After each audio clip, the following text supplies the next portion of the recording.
Assalamualaikum warahmatullahi wabarakatuh. Perkenalkan, nama saya Nindya Anggraini dari Prodi Pendidikan Biologi. Di sini saya akan mempresentasikan tentang konsep anabolisme fotosintesis dan kemosintesis pada tumbuhan. Pengertian fotosintesis.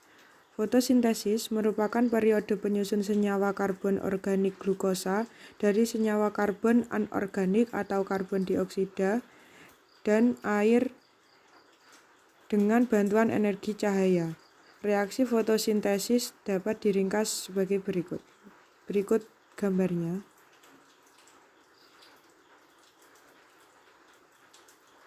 Selanjutnya, pigmen dan struktur piranti fotosintesis. Pigmen dalam fotosintesis adalah klorofil A, klorofil B, dan karotenoid. Struktur piranti dalam fotosintesis terdiri dari daun sebagai tempat terjadinya fotosintesis yang memiliki kloroplas dan berisi banyak klorofil per milimeter persegi daun. Selanjutnya, proses yang terjadi dalam reaksi terang. Reaksi terang yaitu reaksi fotosintesis yang memerlukan cahaya. Jadi reaksi ini bergantung pada cahaya matahari. Pada reaksi ini terjadi pemecahan molekul-molekul air menjadi hidrogen, oksigen, dan sejumlah energi. Pada reaksi terang terjadi pengubahan energi cahaya matahari menjadi energi kimia.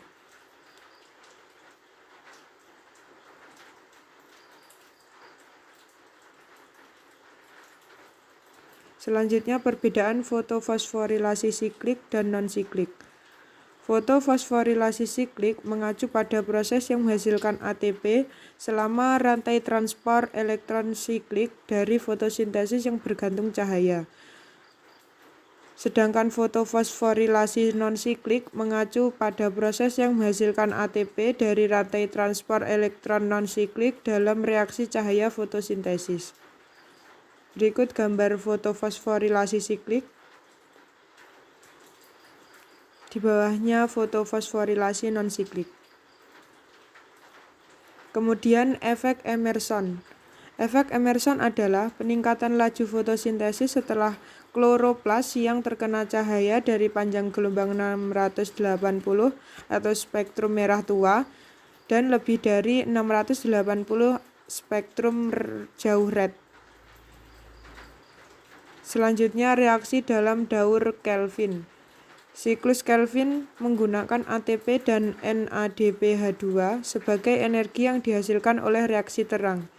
Dalam siklus Kelvin terjadi reaksi fiksasi yaitu peningkatan CO2 atau karbon dioksida serta mengkombinasikannya dengan ion H+ atau hidrogen dan membentuk gula. Berikut gambar tahapan siklus Kelvin. Selanjutnya, perbedaan fiksasi CO2 pada tanaman C3, C4, dan CAM.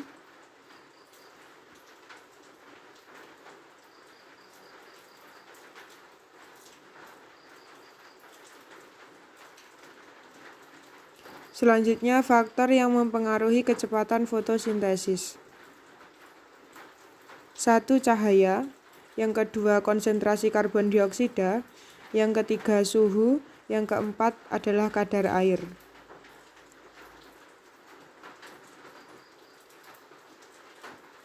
Selanjutnya, proses fotorespirasi dan kaitannya dengan efisiensi fotosintesis. Fotorespirasi atau respirasi cahaya adalah respirasi pada tumbuhan yang dibangkitkan oleh penerimaan cahaya yang diterima oleh daun. Akibat fotorespirasi, fotosintesis neto bersih menjadi jauh lebih rendah daripada seharusnya. Namun fotorespirasi diketahui juga menjadi pemasok beberapa komponen dasar proses fotosintesis. Selanjutnya, proses kemosintesis. Kemosintesis adalah konversi biologis satu molekul karbon atau lebih, biasanya karbon dioksida atau metana, senyawa nitrogen, dan sumber makanan menjadi senyawa organik dengan menggunakan oksidasi molekul anorganik. Contohnya gas hidrogen, hidrogen sulfida atau metana menjadi sumber energi daripada cahaya matahari.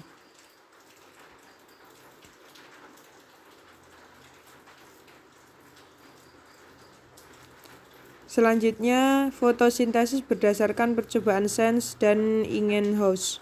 Percobaan Sainz bertujuan menunjukkan bahwa salah satu hasil fotosintesis adalah karbohidrat yang ditunjukkan dengan adanya amilum. Percobaan Ingenhousz tujuannya adalah untuk menunjukkan bahwa oksigen merupakan hasil dari fotosintesis.